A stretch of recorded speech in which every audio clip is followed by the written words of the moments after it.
Hello, good morning everyone. Once again, I welcome you all on Wi-Fi Study UPSC way. Changing the way of learning is our motto. चलिए सुबह के 6 बजे के इस session में आपका स्वागत है। कई 2-3 दिनों से अपनी क्लास नहीं हो पा रही थी, सैटरडे संडे बीच में आ चुका था और कुछ कारणों से ये हो नहीं पाया था, लेकिन फिर से हम लोग इसको स्टार्ट कर रहे हैं। आइए आज का हम लोग पहला क्वेश्चन देखेंगे। फर्स्ट क्वेश्चन देखें।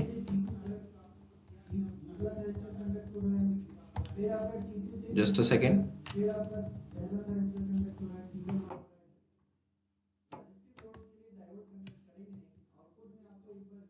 चलिए जी। ये आप जानते हैं कि अन अकेडमी सब्सक्रिप्शन पे ये आपके पवन सर का कोड है पवन10। ठीक है, आप इसको यूज़ कर सकते हैं। ये हमारा टेलीग्राम चैनल है, आप इसको यूज़ कर सकते हैं, आप आ सकते हैं इस पर, इसको ज्वाइन कर सकते हैं। कई इन्फॉर्मेशन आपको यहाँ मिलेंगी। आइए अब आपका बिना वक्त जाए कि वह पहला प्रश्न हम लोग लेते हैं। इंग्लिश में पहला मैं प्रश्न देख लूँगा आपके लिए। Consider following statements about preventive detention. पहला स्टेटमेंट कहता है कि article 22 grants protection to both citizens as well as aliens from preventive detention. दूसरा स्टेटमेंट कहता है the advisory board for preventive detention consist of persons who are qualified to be appointed as जजेस of the supreme court. ये तीसरा statement थोड़ा यहाँ पर गलत हो गया है, इसको आप यहाँ से हटा के इसको थर्ड स्टेटमेंट समझेंगे, ठीक है, और इसको कॉमा समझेंगे आप यहाँ पर, ठीक है। So third, the parliament can by law provide for maximum period for which any person may be detained. ठीक है? Now, which one of the statements given above is or are correct? Only one, two and three only, one and two only, one and three only. ठीक है? हिंदी में ये देखते हैं क्या है? निवारक निरोध के संदर्भ में निम्नलिखित कथनों पर विचार कीजिए। अनुच्छेद 22 नागरिकों के साथ साथ विदेशियों को भी निवारक निरोध से सुरक्षा प्रदान करता है। दूसरा वक्तव्य है निवारक निरोध के लिए सलाहकार बोर्ड सर्वोच्च न्यायालय के न्यायाधीशों के रूप में नियुक्त किए जाने योग्य व्यक्तियों से मिलकर बना होता है। तीसरा है संसद कानून द्वारा उस अधिकतम अवधि के लिए प्रावधान कर सकती है जिसमें कभी भी व्यक्ति को हिरासत में लिया जा सकता है। अब उपयुक्त कथनों में से कौन सा सही है ये आपको देखना है। केवल एक, केवल दो, तीन, केवल एक और दो और केवल एक और तीन। अब आपको यहाँ उत्तर बताना है, ठीक है। मैं उम्मीद करता हूं कि आप इसको कर पा रहे होंगे। आपने इंग्लिश और हिंदी दोनों में देख लिया है, ठीक है, right. Once again I am taking you back, took you back for English, और आइए आपको वापस हिंदी में लिए चलते हैं, ठीक है। अभी देखिए क्या है उत्तर, क्या होगा, डी, केवल 1 एंड 3 ओनली, ठीक है ना, 1 एंड 3 ओनली। इसका मतलब क्या है कि जो दूसरा स्टेटमेंट है आपका, ये वक्तव्य गलत है, क्योंकि आपको मालूम होगा कि जो आर्टिकल 22 ग्रांट करता है ना, प्रोटेक्शन प्रदान करता है किसको, सिटीजन्स को भी, ठीक है ना, नागरिकों को भी, और साथ ही साथ विदेशियों को भी, फ्रॉम प्रिवेंटिव डिटेंशन, ठीक है ना। तीसरा है the parliament can by law provide for maximum period of which any person can be detain. ये पार्लियामेंट्री लॉ ही बनाता है, इसलिए जो वक्तव्य है एक और तीन ही आपका सत्य है, ठीक है ना। अब यहाँ व्याख्या भी है। The second part of the article 22 grants protection to person who are arrested or detain under a preventive detention law. Their protection is available to both citizens as well as aliens, ठीक है। चलिए आइए हम लोग दूसरे प्रश्न की तरफ बढ़ते हैं। Consider the following statements about the 86th Amendment Act. Article 21A was introduced in the Constitution as fundamental right to education for children. दूसरा वक्तव्य कहता है Article 45 was amended which put obligation on the state to provide childhood care and education for all children. तीसरा कहता है no charges were made into the fundamental, no changes rather, it's not charges, no changes were made into the fundamental duties. Which one of the following statements given above is or are correct? Only one, one and two, two and three, one, two and three, one, two and three, ठीक है, यानी उपरोक्त सभी। इसमें हिंदी में देखते हैं। 86वें संविधान संशोधन अधिनियम के संदर्भ में निम्नलिखित कथनों पर विचार कीजिए। पहला, अनुच्छेद 21 का को संविधान में बच्चों के लिए शिक्षा के मौलिक अधिकार के रूप में प्रस्तुत किया गया था। दूसरा, अनुच्छेद 45 को संशोधित किया गया था जो सभी बच्चों के लिए बाल्यकाल की देखभाल और शिक्षा प्रदान करने के लिए राज्य पर दायित्व डालता है। और तीसरा, मौलिक कर्तव्यों में कोई परिवर्तन नहीं किया गया था, ठीक है। उपयुक्त कथनों में से कौन सा सही है? केवल एक और दो, केवल दो और तीन, उपरोक्त सभी यानी कि एक, दो, तीन, ठीक है। देख लीजिए आप, ठीक है। अब देखते हैं उत्तर हमारे पास क्या, ओनली वन, ठीक है ना, केवल और केवल एक, ठीक है। अनुच्छेद 21 को संविधान में बच्चों के लिए शिक्षा मौलिक अधिकारों के रूप में प्रस्तुत किया गया है, ठीक है।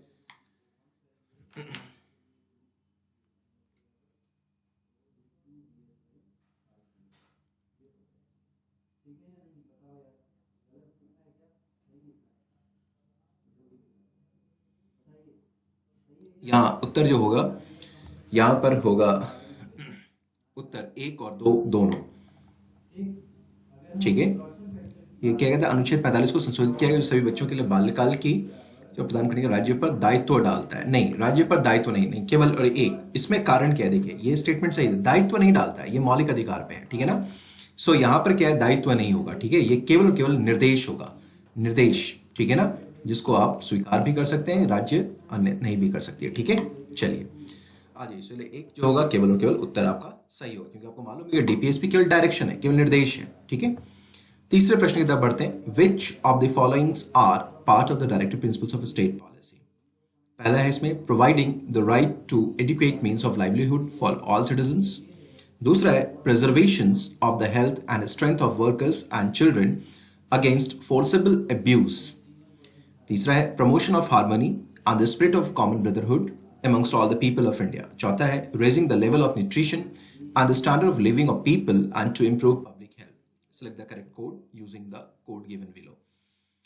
1, 2 and 3, 2, 3, 4, 1, 2 and 4, 1, 2, 3 and 4, यानी कि all of the above. ठीक है, हिंदी में ये देखते हैं। निम्नलिखित में से कौन से राज्य नीति निषेध के सिद्धांत के भाग हैं। पहला, सभी नागरिकों के लिए आजीविका के पर्याप्त साधनों का अधिकार प्रदान करना। दूसरा, बलात् दुर्व्यवहार के विरुद्ध श्रमिकों और बच्चों के स्वास्थ्य एवं शक्ति का संरक्षण। तीसरा, भारत के सभी लोगों के बीच सौहार्द और सामान्य भाईचारे की भावना को बढ़ावा देना।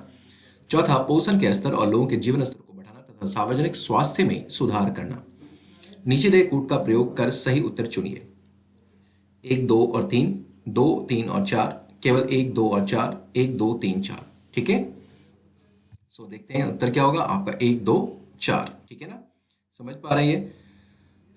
इसमें जो तीसरा है, सभी लोगों के सौहार्द और सामान्य भाईचारे की भावना को बढ़ावा देना, ये मौलिक कर्तव्य है आपका। ठीक है ना, ये क्या है, मौलिक कर्तव्य है। ये कहीं से भी राज्य के नीति से निर्धारित तत्व नहीं है। मैंने आपको बता रखा है कि आपको फंडामेंटल ड्यूटी आपको बिल्कुल याद रखना चाहिए। ठीक है ना, so it is what a fundamental duty, right. चलिए आ जाइए, फोर्थ आ जाइए। Consider following statements about the differences in the writ jurisdiction of the supreme court and the high courts.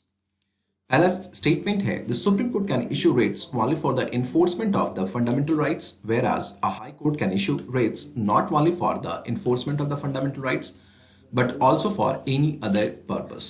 दूसरा है, both the Supreme Court and High Court can refuse to exercise its writ jurisdiction. ठीक है, so which one of the following statement is or are correct? Only one, only two, both one and two, neither one nor two. ठीक है, ठीक है, आ जाइए हिंदी में देखिए। सर्वोच्च न्यायालय और उच्च न्यायालय के रिट क्षेत्राधिकार के अंतर के संदर्भ में निम्नलिखित कथनों पर विचार कीजिए। पहला है, सर्वोच्च न्यायालय यानी कि सर्वोच्च उच्चतम न्यायालय, सर्वोच्च न्यायालय केवल उच्चतम न्यायालय या सर्वोच्च न्यायालय, मैं इसको हाइफनेटेड कर देता हूँ, ये हाइफन कहते हैं, स्लैश कर दे रहा हूँ। ठीक है, सर्वोच्च न्यायालय या उच्चतम न्यायालय केवल मौलिक अधिकारों के प्रवर्तन के लिए ही रिट जारी कर सकता है, जबकि उच्च न्यायालय न केवल मौलिक अधिकारों के प्रवर्तन के लिए बल्कि किसी भी उद्देश्य के लिए भी रिट जारी कर सकता है।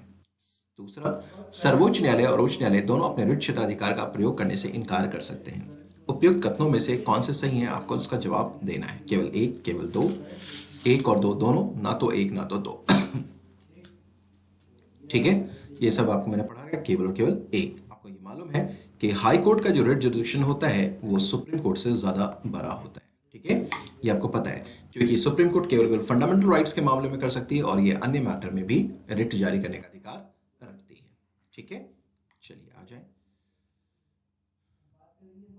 अंतिम प्रश्न आज का हमारे लिए है, consider following statements. With the commencement of the constitution all the acts passed during the British era was repealed. दूसरा, all the parts of the constitution were enforced on August 1947. Which one of the following statements given is or are correct? Only one, only two, both one and two, neither one nor two. ठीक है, निम्नलिखित तथ्यों पर विचार करें।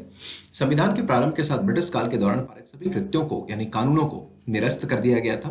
दूसरा, संविधान के सभी भागों को अगस्त 1947 को लागू किया गया था। ऊपर दिए गए कथनों में से कौन सा सही है? तो ये बिल्कुल आसान सा सवाल मैंने आपको दिया है, आप इसका जानते हैं, ना तो क्या होगा एक, ना तो दो। ठीक है, देख लेते हैं, neither one nor two। ठीक है, क्योंकि ये कब हुआ था, 26 जैन 1950, और ये जो था के साथ ब्रिटिश काल के दौरान सभी कृत्यों को समाप्त कर दिया था, ये बात गलत है, ये तब तक कंटिन्यू रहा जब तक कि हमारा संविधान लागू नहीं हो गया था। मैं उम्मीद करता हूँ you must have enjoyed this session. Again ये आपके पवन सर का टेलीग्राम चैनल है, यू कैन ज्वाइन दिस। ये हमारा अनअकैडमी सब्सक्रिप्शन का प्लेटफॉर्म नंबर, ये कोड है पवन सर का, you can use this code. ठीक है, पवन 10 का आप यूज कर सकते हैं, यूज करके आप अनअकैडमी सब्सक्रिप्शन के प्लेटफॉर्म पे आ सकते हैं और किसी भी सब्जेक्ट को आप पढ़ सकते हैं। आपको कैसे ये यूज करना है ये आप जान लीजिए। आपको जो टारगेट सेट करना है, गोल सेलेक्ट करना है, वो क्या है, यूपीएससी सीएससी। यहाँ पे गेट सब्सक्रिप्शन पे जाएंगे, लेकिन आप देखेंगे उससे पहले कि जितने भी आपके रेनॉन्ड टीचर्स हैं उन सभी से आपको पढ़ने का मौका मिल सकता है। ठीक है ना, इंक्लूडिंग योर पवन सर। ठीक है, अब यहाँ पर आपको यूपीएससी सीएससी का सब्सक्रिप्शन दिख जा रहा है 1 मंथ का, 3 मंथ्स का, 6 मंथ्स का, 12 मंथ्स का और 24 मंथ्स का। ठीक है, 24 मंथ्स का 24 महीने का भी 2 साल का है 52,000 रुपये। ठीक है, और 1 साल का है 40,000 रुपये। जैसे आप पवन 10 का कोड यूज़ करेंगे, ठीक है ना, किसी को यूज़ करेंगे, आपको इंस्टेंटली 10% का डिस्काउंट मिल जाएगा। ठीक है, मेरी बात सभी लोग समझ पा रहे हैं। यहाँ पर आपको कार्ड का डिटेल डालना होगा, सारे इन्फॉर्मेशन आपने डाल दिए। फिर जैसा भी आप चाहते हैं ईएमआई कार्ड को, अगर ईएमआई के थ्रू देना चाहते हैं तो आप ये भी काम कर सकते हैं। ठीक है, इंटरेस्ट फ्री अब ईएमआई आपके पास होगी, किसी भी कार्ड के थ्रू आप कर सकते हैं। ठीक है, और Pawan 10 this is to use get 10% off. More query के लिए you can go for this number. Thank you very much.